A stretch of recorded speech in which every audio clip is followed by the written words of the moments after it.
आप सबको प्रणाम दोस्तों। डिवाइन यूथ इंडिया चैनल में आप सभी का स्वागत है।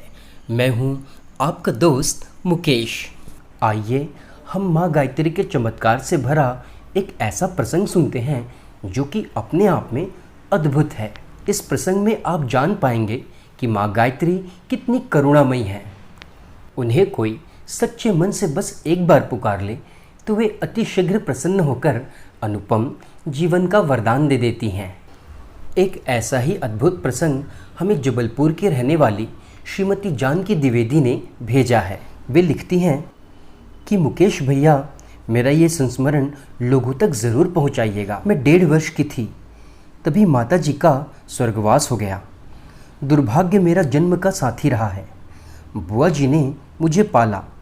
बुआ जी की तो मेरे प्रति बड़ी ही ममता थी, पर उनके घर वाले मुझे फूटी आंखों से भी न देख सकते थे। मुझे अपने पास रख लेने के कारण बुआ जी के ससुराल वाले उन्हें दिन रात ताने दिया करते थे। घर वर सभी अच्छे से तलाश कर मेरा विवाह भोपाल के एक संपन्न परिवार में कर दिया गया। मुकेश भैया, तब मेरी उम्र 19 की हो चुकी थी। अनुमान था कि अब मेरे दिन भी फिरेंगे और पति के घर सम्मान और शांति का जीवन व्यतीत कर सकूंगी, पर ऐसा नहीं हुआ। मेरी सास बड़ी ही कर्कश थी। ज़रा भी भूल हो जाने या उनकी मनमर्जी ना होने पर वे बुरे बुरे अपशब्द कहती। दिन रात लड़ाई झगड़ा, मनमुटाव, झकझक, किचकिच, विरोध, मेरा जीना हराम मालूम होने लगा। गाली गलौज तो उनकी ज़ुबान पर हमेशा रहती। अपनी ओर से मैं सदा ही ऐसा प्रयत्न करती कि उन्हें प्रसन्न रख सकूं, पर मेरे सारे प्रयत्न निष्फल हो जाते। और दूसरी तरफ मेरे पति की सच्चाई भी मेरे सामने आने लगी। भैया, मैं आपसे सच कहती हूँ, विवाह के बाद करीब 8 महीने तक तो पतिदेव का व्यवहार ठीक रहा। मैं उनके बारे में अधिक ना जानती थी, इसलिए कोई शिकायत करने की बात न थी। पर जैसे जैसे उनके चरित्र के बारे में जानकारी मिलने लगी, वैसे वैसे ही हमारे मन भी एक दूसरे से दूर होने लगे। कुसंग की आदतें उन्हें बचपन से लगी हुई थीं। छिपकर मैंने उनकी कई गलत चीज़ों को देखा। उन्हें वेश्यावृत्ति की लत लग गई थी।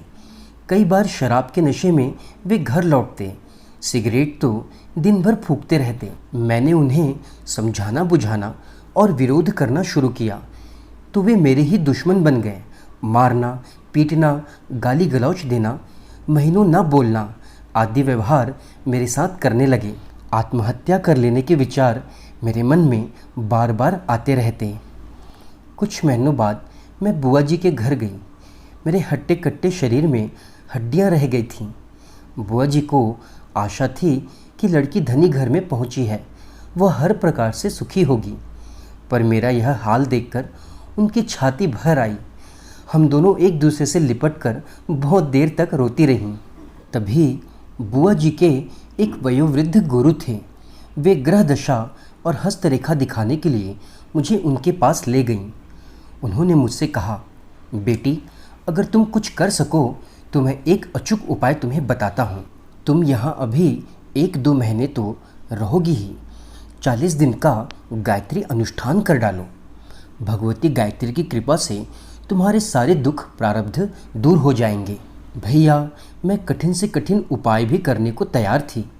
उन्होंने गायत्री उपासना का सारा विधान मुझे बता दिया। तीसरे दिन से मैंने साधना आरंभ कर दी। साधना के शुरू में तो मेरा मन नहीं लगता, बहुत कठिनाई महसूस होती, पर 1 सप्ताह के बाद उसमें खूब मन लगने लगा और ऐसी इच्छा होती कि और अधिक देर तक इस साधना को चालू रखूं।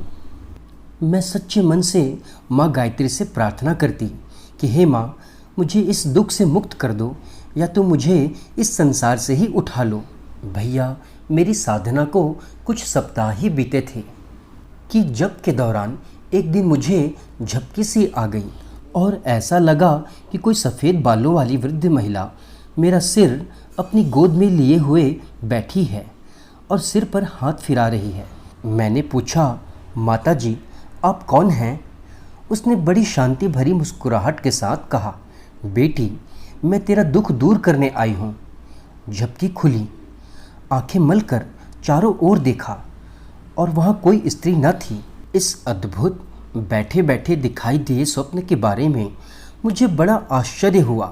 बुआ जी को स्वप्न सुनाया तो वे इसे गायत्री माता का आशीर्वाद समझकर बड़ी प्रसन्न हुई। भैया उसके कुछ दिन बाद ही मेरे पति देव मुझे लिवाने आए। ऐसी आशा नहीं थी कि वे आएंगे, क्योंकि जब मैं आई थी तब उन्होंने कहा था कि अब तेरा आजीवन मुंह ना देखूंगा, मैं अपनी दूसरी शादी करूंगा। पर जब वे स्वयं आए तो मन में बड़ी प्रसन्नता हुई। मैं ससुराल पहुंची तो वहां सास तीव्र ज्वर में पड़ी थी। उन्हें दस्त भी बेतरह हो रहे थे। चारपाई पर अपनी गंदगियां करती थीं। मैंने अपने तन बदन की सुध बुध छोड़कर मैं हर वक्त उनकी सेवा में लगी रहती। अब वो मुझे सगी बेटी की तरह अत्यधिक प्रेम देने लगीं। और इधर पतिदेव के रवैये में भारी परिवर्तन देख मुझे बड़ा आश्चर्य हुआ। वे बार बार मुझे क्षमा मांगते और पिछली भूलों के लिए पश्चाताप करते। एक दिन उन्होंने मुझे अपने पास बिठाकर मुझसे कहा, जब तुम अपनी मायके चली गई थी तो एक बड़ा विचित्र स्वप्न हुआ। स्वप्न में मैं मर गया हूँ। मेरी आत्मा को यमदूत यमलोक में पकड़कर ले आए हैं। वहाँ मैं न्यायाधीश के सामने पेश किया गया हूँ। न्यायाधीश की विकट आकृति देखकर मैं डर के मारे मरा जा रहा था। उन्होंने आज्ञा दी कि यह बड़ा दुष्ट है, इसने बड़े कुकर्म किए हैं, माता पिता को दुख दिया है और निर्दोष स्त्री को बहुत सताया है। इसके पीठ पर आग से धधकते हुए लाल लोहे के हंटर लगाओ। यमदूतों ने हंटर निकाले। अग्नि सा लाल लोहा मेरी पीठ पर सटाक से लगा। उससे इतनी भारी पीड़ा हुई कि मैं कह नहीं सकता। चित्कार करता हुआ जब मैं बिलबिलाने लगा, यमदूत हंसने लगे। उन्होंने कहा कि अभी से इतनी उछल कूद मचाता है, अभी तो ऐसे 99 कोड़े और लगने हैं। पाप करते वक्त नहीं डरता था, अब सुकुमार बन रहा है। मुझे दूसरा हंटर लगने ही वाला था कि एक देवी प्रकट हुई। उस देवी का प्रकाश और सौंदर्य बड़ा अद्भुत था। उस देवी ने यमदूतों को आज्ञा दी कि आज इसे छोड़ दो। इसकी स्त्री बड़ी सती है, उसके पुण्य से इसे अब छोड़ा जाता है और अभी इसे कुछ जीवन भी दिया गया है ताकि ये अपनी भूल सुधार सके। यमदूतों ने देवी की आज्ञा के अनुसार मुझे छोड़ दिया, पर उन्होंने मेरी पीठ पर एक कसकर लात जमाते हुए ऊपर से नीचे धकेल दिया और कहा, जा अब की बार बच गया। इन हंटरों की याद रखना और हरकतों से बाज आना, नहीं तो अब की जो दुर्दशा होगी उससे सारी हेकड़ी भूल जाएगा। मैं ऊपर से गिरकर एक झटके के साथ अपने घर में आ गया। आँख खुली तो सारा शरीर थरथरा रहा था। पीठ में भारी दर्द हो रहा था। ऐसा लगता था कि हंटर के मारे पीठ सूज गई है और आग सी जल रही है। हाथ फिराया तो ऐसे कोई प्रत्यक्ष चिन्ह तो नहीं मिला, पर दर्द का अनुभव वैसा ही होता रहा। उस स्वप्न को करीब अब 1 माह बीत गए हैं। लगता है अब भी पीठ का दर्द गया नहीं है और जब ख्याल आ जाता है तो ऐसा मालूम होता है मानो लाल लाल आंखें निकाले यमराज सामने बैठे हैं और आग में तपाया हुआ हंटर पीठ में लगने ही वाला है। मेरे पति मुझसे क्षमा मांगते हुए बार बार यही कह रहे थे कि मैं ऐसा जीवन जीऊँगा जिससे मुझे यह सब न भुगतना पड़े। मुकेश भैया, मुझे यह विश्वास है कि मेरे सास और पति के व्यवहार में परिवर्तन माँ गायत्री की कृपा से ही हुआ है। और तब मैंने अपने पति को अपने गायत्री अनुष्ठान के सारी बातें बतलाईं। अब तो श्रद्धापूर्वक हम दोनों ही घर में गायत्री का जप करते हैं। तो देखा दोस्तों, कैसे एक भक्त महिला के जीवन की रक्षा माँ गायत्री ने अपने आशीर्वाद से किया। तो ऐसी ही है हमारी माँ गायत्री, जो परम दयालु परम कृपालु हैं।